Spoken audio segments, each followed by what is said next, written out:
characters are the foreground, right? That setting stuff is the background. What do your characters do in both games? Well, I mean, in so Cold City, for example, you're part of this secret agency set up by the occupying powers, the victorious allies, including the Soviet Union, in Berlin, and you're there to hunt down and deal with the legacies of like monsters and experiments and the cracks in reality that emerged because of the suffering of the war. So you're essentially secret agents fighting an underground war.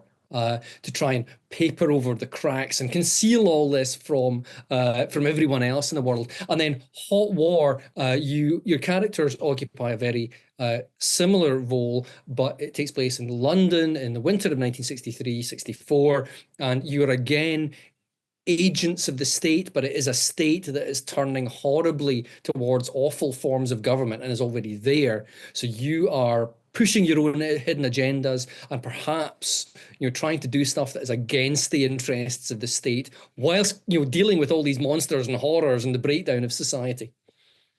Very good, very good. And what kind of system can we expect to see here? This isn't, for example, this is not 5e, right? What kind of system is this?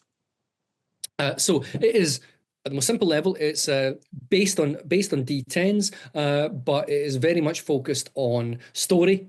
Producing story at the table. The game situation in both games that you start off playing is created at the table by everyone. It reduces the cognitive load on the GM, called control in this, for obvious reasons, harking back to spy fiction.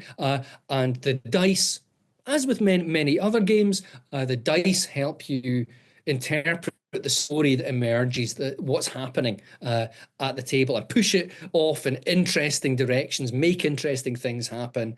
And the system allows you to mechanically bring in things like trust, relationships, the hidden agendas that the characters have. And all of that contributes towards the play at the table.